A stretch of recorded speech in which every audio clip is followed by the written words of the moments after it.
It's not about talking about, right versus left. It's about discussing right versus wrong. That's simple. Oh, listen, no-go zones are very real. You try being Jewish and walking through certain parts of London, certain parts of East London. See how far you get. Let me tell you, diversity isn't your strength. Unity is your strength. Unity of a nation, unity of a people. Doesn't matter what religion they are, that's fine, skin color, that's not the point. But they have to be united with a love and respect for the very country and cities in which they live.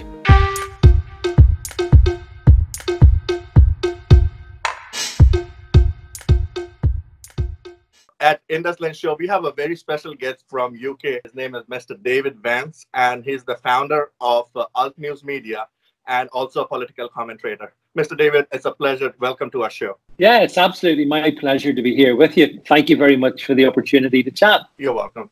Mr. David, can you just tell us a little bit about Alt News Media and how do you start and what do you guys do? I mean, essentially, the origin of Alt News Media lies in the fact that for many years, I think a lot of us have come to the conclusion that we cannot trust the legacy media, the mainstream media, to necessarily give us the facts and a balanced picture.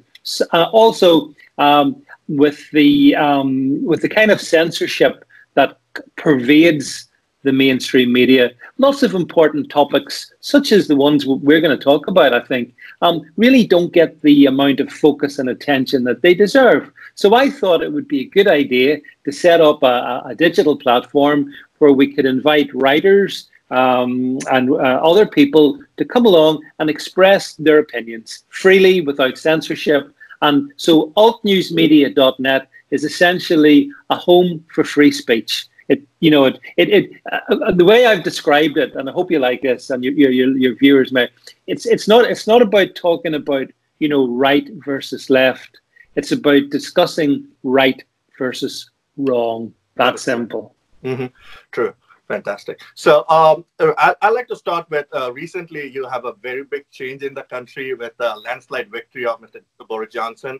And I think you have talked about certain aspects of Indian community involved. And can you just let us know about that? Yeah, sure. I mean, the December election here in the UK was a tremendous result.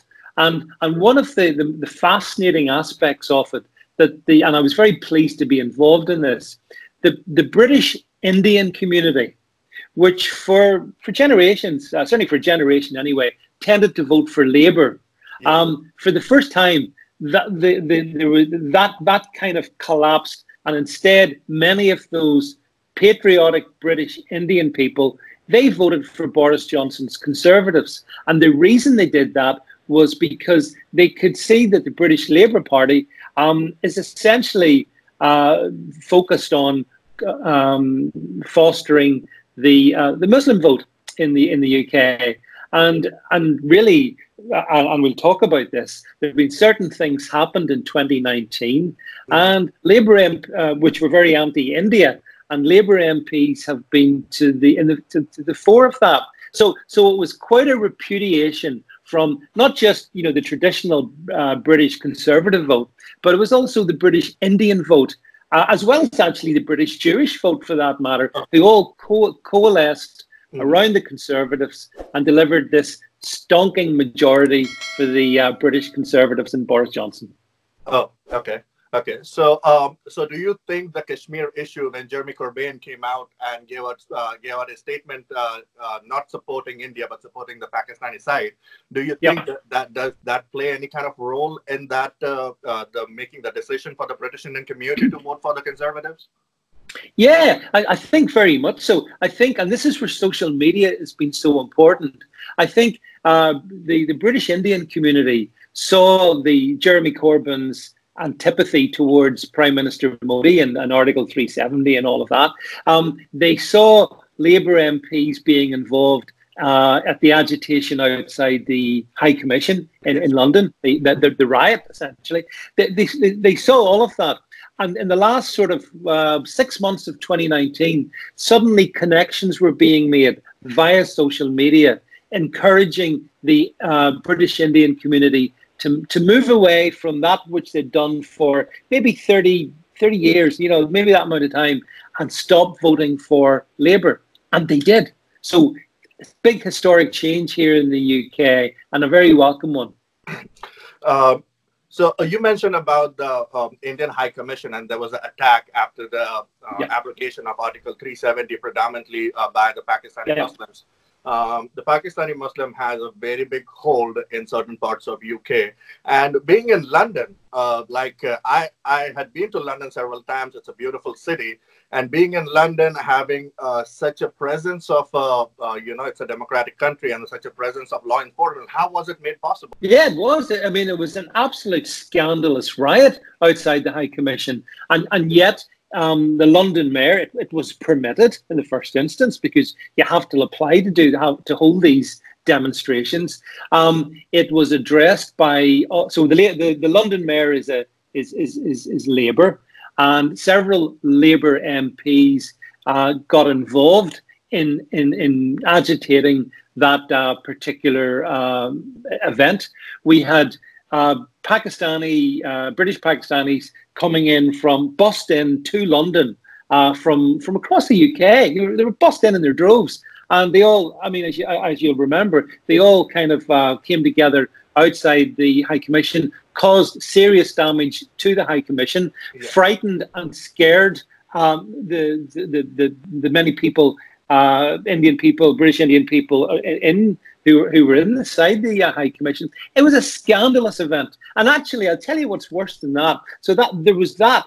But then there's been subsequent events where the same rioting people wanted to come back into London. And this time they were stopped from going to the High Commission. But I mean, you may have seen, I actually tweeted some stuff out, some video footage. The next time when they came to complain, they weren't allowed to go to the High Commission, but they went right past Whitehall, past Downing Street, past the House of Commons, dragging an effigy of Prime Minister Modi. That's the sort of thing that increasingly makes London seem not a very British place. And I'm sure we'll talk about that in a broader context. Right, but So London has been the focus for so much of this anti-India hostility coming from the British Pakistani community. So you are saying it was not just a protest, but more of a hatred towards India and Prime Minister Modi. Yeah, and, absolutely. So by saying that, since you mentioned Sadiq Khan, the mayor of London, and somehow he might have facilitated in this demonstrations. So do you think there is any change in London, or positive or negative, since he took the office or he became the mayor? What kind of changes do you see? Well, for starters, London's become the knife crime capital of the world. London's become the acid attack capital of the world. London has become, under the Sadiq Khan years, it's become a very violent city, a city where the rule of law seems to be only partly applied. It's a city where we've seen several jihad attacks in London. We've seen loss of life right outside the Houses of Parliament at Westminster Bridge. So all of this has happened, and Sadiq Khan doesn't seem that concerned about that. He's very concerned that people don't say mean things on Twitter. I mean, that seems to be his priority. Not so much people doing mean things in the streets of London. And that's why I think a lot of people feel that London isn't very safe anymore. And that's one reason that, it would be very good if Sadiq Khan lost at the election, which happens later this year, for mayor. But I don't think he will lose. I think he will win, because the demography of London, because of the huge levels of immigration, will probably keep him in power. And that's very worrying for the future. So being said that, when you say demography has drastically changed, we had heard about no-go zones in London. And when people talk about no-go zones, the other side of it says it's just a made-up terminology and nothing exists like that. So can you talk a little bit about no-go zones, and is it real? It's a reality or a myth? Listen, no-go zones are very real. And actually, it's not just London, because you could go to, for example, Birmingham, which is another major city in the UK, and encounter exactly the same. You could go to some of the English regional towns and encounter exactly the same. And this actually highlights the fundamental problem that we have in the UK. And it's one of the reasons I've got so involved with India and Article 370 and all of that. What we have in the UK is very concentrated Pakistani Muslim areas within our towns and cities.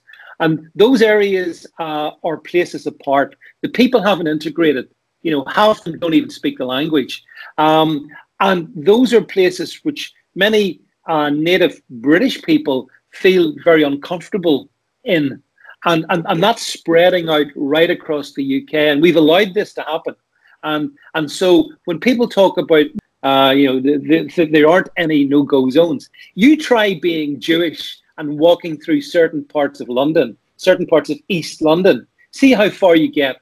And this is just the reality of it, that we have allowed parts of our towns and cities to grow apart from the other bits. And that's so bad, because that means we've accepted essentially a cultural invasion. And rather than force integration and demand integration, we have allowed separation. And, we hear an awful lot about, diversity is our strength. Mm-hmm.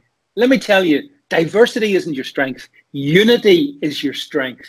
Unity of a nation, unity of a people. Doesn't matter what religion they are. That's fine. Skin color. That's not the point. But they have to be united with a love and respect for the very country and cities in which they live. That doesn't happen in the UK in certain areas. And that's one of the reasons that I've got so involved in the last 6 months. When you say not integrated, what does that mean? They are not ready to accept the culture, or they are trying to implement their own culture, or how does it work? Yeah, great question. And this is where I can maybe demonstrate it in two different ways. If you take the Pakistani community, Pakistani/Bangladeshi communities in the UK. Now, not everybody, so this is a generalization, but the reality is that a lot of these people, they have very little language skill, so they can't get jobs. So there's massive levels of unemployment amongst them, despite the fact they have very large families. So they're a big drain on our welfare system. They don't speak the language. They don't respect our laws. We have imams in the UK calling for the imposition of Sharia law. Right. And unfortunately, for a long time, we've pandered to that rather than explain to them in a kind way. If you want Sharia law, go to the country which is Islamic. Go there. But don't dare come to our country and try and impose your laws on us. But that's how it is. So we have, for example, there's one particular town in the north of England. I think it's called Savile. It's 98% Muslim. Really? Yeah. Wow. So, that's more Muslim than in many Muslim countries. Yeah, that's in the UK. And I think my friend Katie Hopkins, I think Katie has been there and done a little documentary in it. She was and that's just, that's one, okay, that's maybe a real extreme, but you got to ask yourself, how did that ever happen in the UK, that a town became 98% Muslim? Think about it. Right. It can only happen if you have huge levels of immigration and then concentration of particular demographics. And as I say, it's by no means not just London. It's across pretty much big chunks of Middle England and Northern England, as well as down in London. So it's all those areas. So, but David, when we talk about these kind of issues, when you guys, it might be true what is happening, what you're saying, but when we talk about these kind of, it can come out as anti-immigration, people with anti-immigration sentiments or Islamophobic sentiments. So how do you look at it? Don't you think they have a reason to point finger at you on these points? No, they have absolutely no reason to point any fingers, and they do that to try and deflect, because going back to your previous question, I'm saying that significant sections of the Pakistani Bangladeshi community, but others as well, the Somalis, for example, that's another community, they don't integrate. I offer, by way of contrast, the Indian community in the UK, which is actually integrated extremely well. I was very fortunate last autumn, to meet with a group of some very prominent British Indian people from all walks of life and all kinds of professions.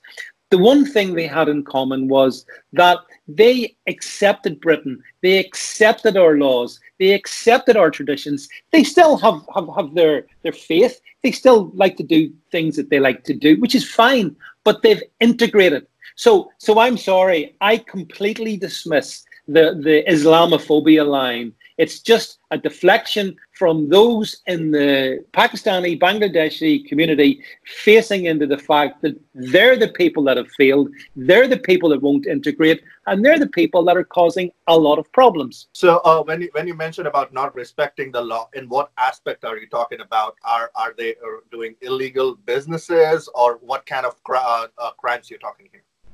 Yeah, I mean, well, in many regards, but I guess there's one particular area which we should talk about, and that is, and it's been happening from about the early 1980s, so it's been happening for a long time now, and that is the endemic, what I would call pedophile grooming gangs, which are operating pretty much not wholly, but something like about 75% of those people committing these terrible crimes in our towns and cities are people of largely UK, Pakistani origin. So what they're doing is they're preying on young white girls, committing the most atrocious and unspeakable crimes. That's at industrial levels, showing that's a complete respect for law. I mean, the United Kingdom is a lawful country. We protect the innocent and the young from those who would prey on them.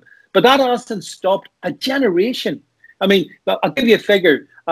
We just saw a report here in the UK that said in 2019, approximately 19,000 young girls were the victims of these paedophile rape gangs. 19,000 of them, operating in 27 towns and cities. That's 1 year, and that's where the authorities have identified the actual culprit, the victims. So if you can imagine, for every girl who's come and said, "Yeah, look, this happened to me," there's probably another one hasn't been able to be, has been felt able to do that. So the scale is massive, and yet our authorities and the media, and this is one of the reasons altnewsmedia.net exists, the media define this as Asian crime. It ain't Asian crime. It really isn't. It's largely Pakistani, Bangladeshi crime. That's what it is. And so we lack an honesty in the conversation. And of course, they're very decent Pakistani people. They're very decent Bangladeshi people. But I'm afraid when it comes to this area of sexual predation on young British girls, it is mostly Pakistanis who are doing it. So, that's one example of where there's no integration into our system, no respect for our system. I mean, that might be fine in downtown Islamabad, but it ain't fine in downtown UK. Right. Okay. For people who don't know exactly what the modus operandi is, like, can you tell us a little bit more? How does it work and what these guys are up to? Yeah, I mean, it's really evil. I mean, that's the simple way to sum it up. So what we have is, and this would be in many towns across the UK, with one exception, which I'll talk about just in a minute. But how it actually operates is groups of Pakistani men who lure in young girls. Sometimes they operate from carry out food locations. Mm-hmm. And what they do is they offer the young girls, drink and drugs and all kinds of awful stuff like this. They get them involved, and then they just use them like me. Someone told me the other day that apparently in one of the reports, the official reports, the Pakistani gang members referred to the young girls as nuggets. nuggets of meat. That's what we're up against. And let me tell you one thing else that's really interesting. We all, it's pretty, ever since the news first came out in Rotherham, which was the first town where we've really got a proper insight into what was going on with these Pakistani gangs. We've now found it's happening right across the UK, except for one place, London. Now, let's think about this.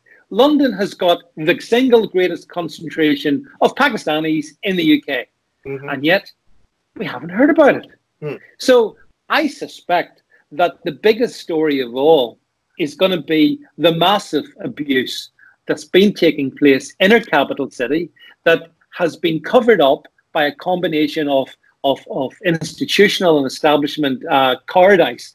And like that's the fact of the matter. I mean, we've seen that for decades. The police know about all of this. They were aware of it. They were scared to say anything because they might be called racist. So on the basis of that slur of being called a racist, they sacrificed generation of young girls. Now, I think that's appalling, but at least we've got some evidence now in these towns and cities. But when it comes to London, there's a big, massive silence. I think in the time ahead, we'll start to get a lot more information. And that might be what it takes to make this such a powerful story that we actually deal with it, deal with the communities that engage in it, the people who organize it, and give the most important thing of all, justice to the families of the young girls who have been, as I say, treated so horribly. That's crazy, and it's beyond imagination, like how brutal one can be. Recently, I read a report based on Birmingham, and it says like the white community will become minority very soon. Yeah. So how do you think this all things are working out? There is this kind of and you had tweeted, I guess, that you connect yourself to the Kashmiri issue of the Kashmiri Hindu issue. So can you talk a little bit about that? Yeah, great question. And actually, it's the reason I've got involved so much in defending Prime Minister Modi and the whole sort of the Article 370 and all of that, the CAA. And it's this, what I have come to understand in 2019, I've come to understand that what happened in Kashmir, in other words, the cleansing of the valley of Hindus and other groups by intolerant Muslim people, which is something that honestly, outside of India, not many people even know, I think, has happened. The huge ethnic cleansing that happened in the 1990s. Yes. But in a sense, what happened in Kashmir is happening in London and happening in many of our cities, where areas are being cleansed of every other group but the Muslims who have come in. So I can see that Kashmir is a warning to Britain, and indeed actually other countries as well. If you allow people to come in and they won't integrate and they won't tolerate anyone else, you are going to give yourself a massive problem. And we've got a massive problem. But I can fully relate to, and this is how I got involved, I can relate to how those people must have felt when they were forced to flee the valley in Kashmir. The fact they had to leave everything behind, that kind of flight. But we've got it here in the UK as well. And it's the same kind of, fundamentally, it's the same problem. So which is actually why whenever I first came across the whole, when Article 370, the abrogation thing came out, that was when I started to look into India. And it just seemed to me, well, this is a really sensible bit of legislation. You know, all you're doing is offering the people in that region the same rights and responsibilities as everyone and as people anywhere else in India. Common sense. Why would anyone even object to that?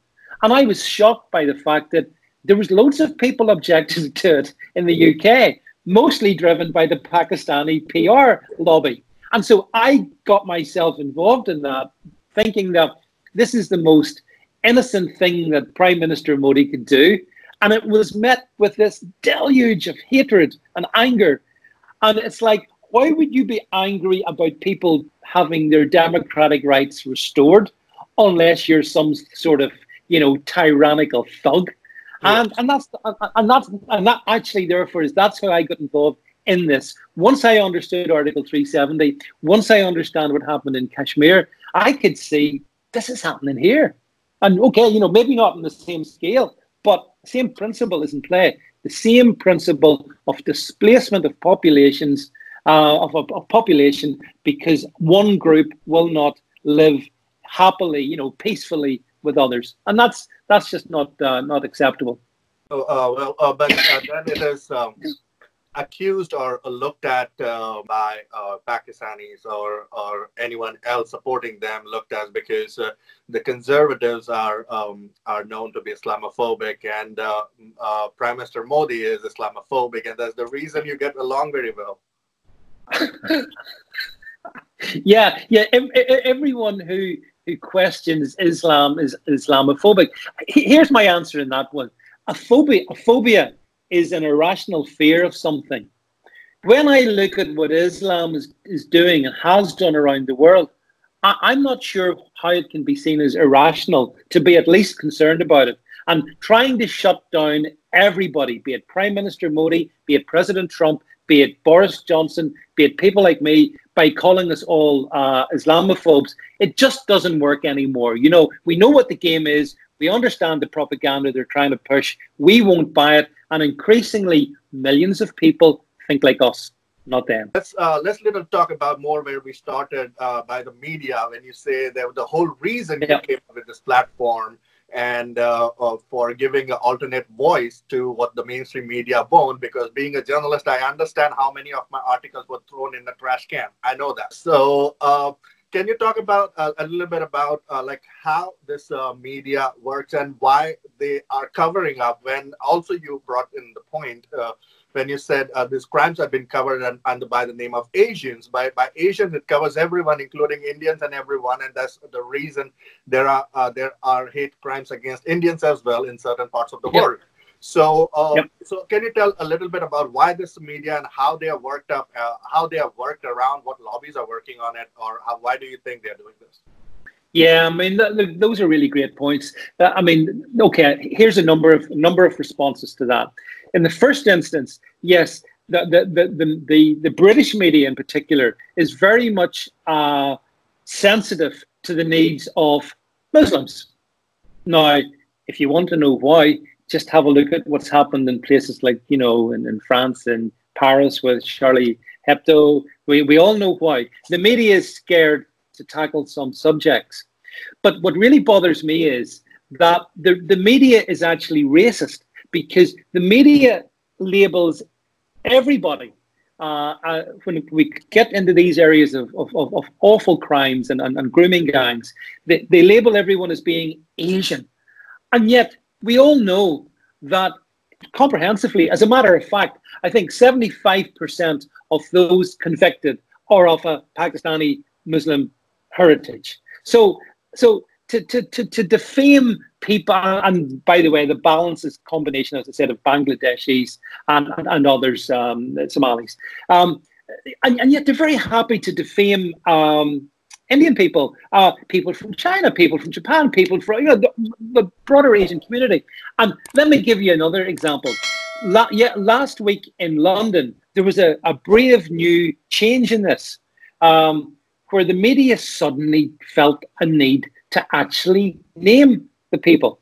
There was an event happened in London, and 3 Sikhs got involved in a fight and they killed each other, right? The media didn't call that Asian. No. The media called that Sikh violence. So isn't it strange that the media is able to suddenly identify them because they're Sikhs, but when they're Muslims, don't say anything?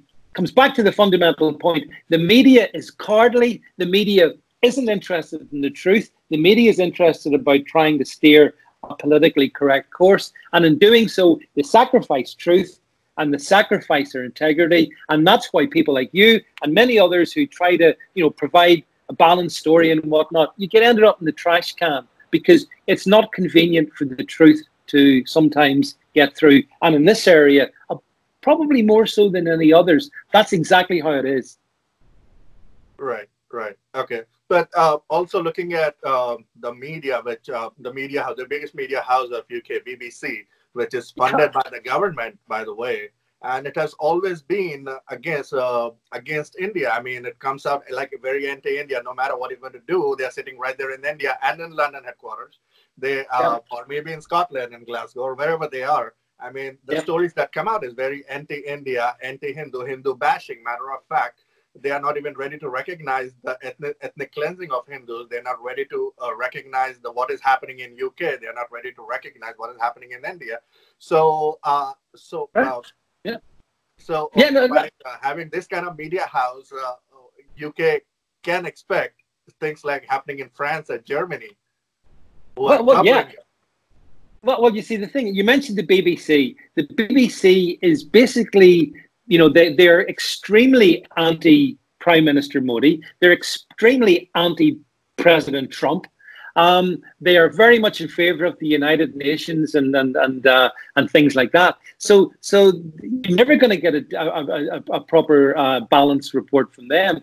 And actually, it's interesting because at the moment, if we look across the English Channel to France, and we see all these the Gilets jaunes protests right across France, Paris down to Lyon, right across the French country. And lots of protests happening in the streets, hundreds of thousands on the streets. British media don't report that.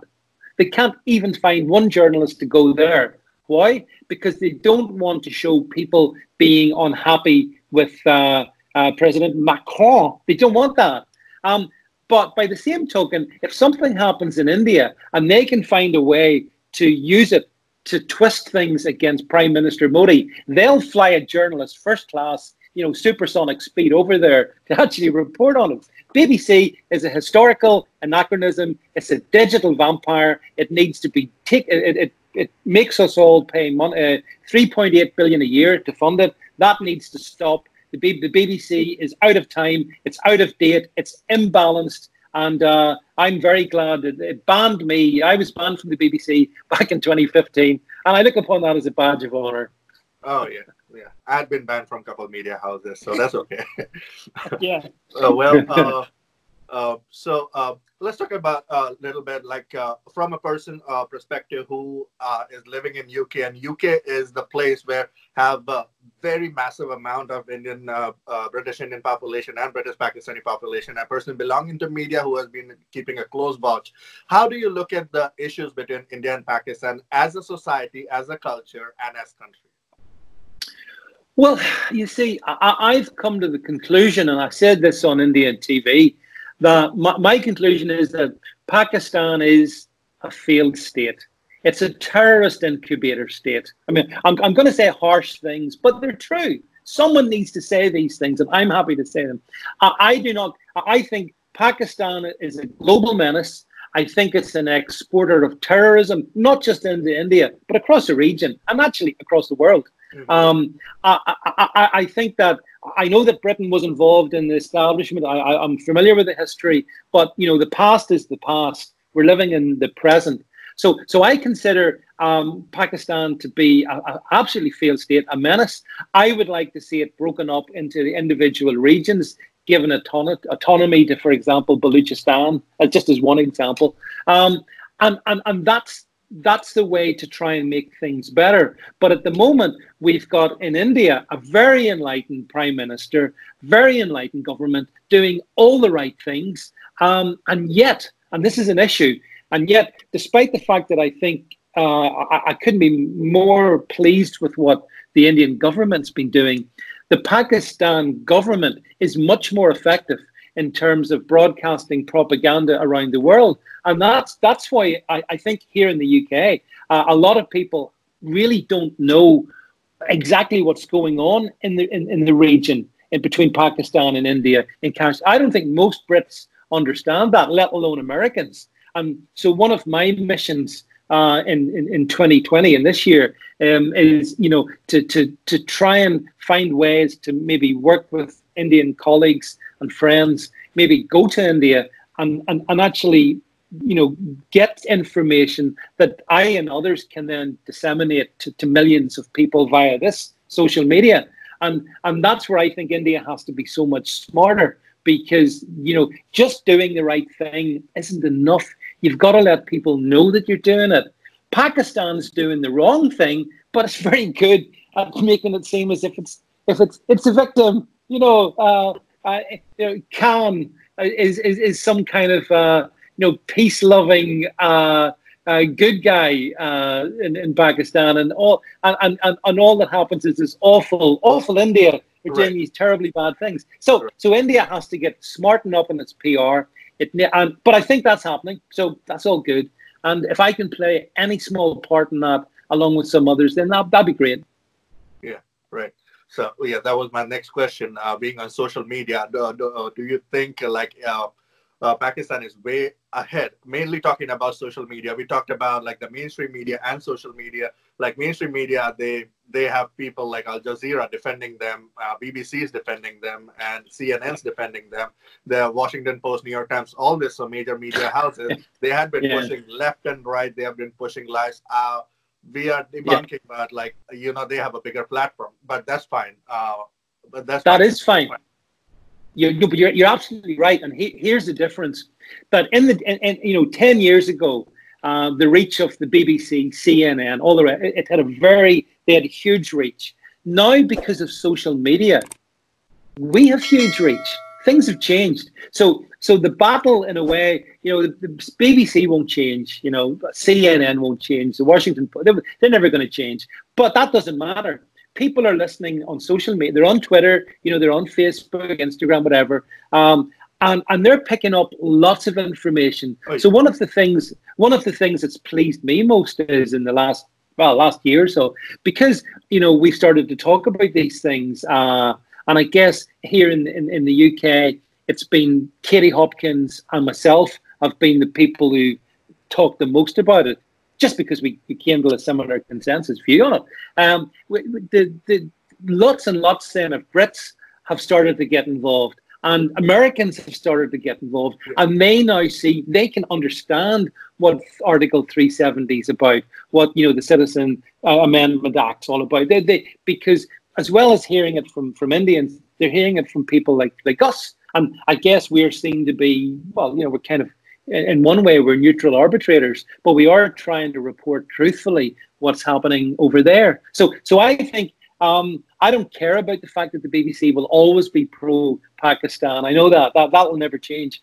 But, sometimes some of us have got, if I have a social media reach a day of 3 or 4 million views, that's okay. I'm quite happy to use that and push stuff out through that. And if alt news media can push stuff out, then, and we combine, just as you said at the beginning of this, if we can all combine, that gives us all a very good unified platform to push forward our view of things. And at the end of the day, I appreciate that people may disagree with us and disagree with me, and that's fine, no problem.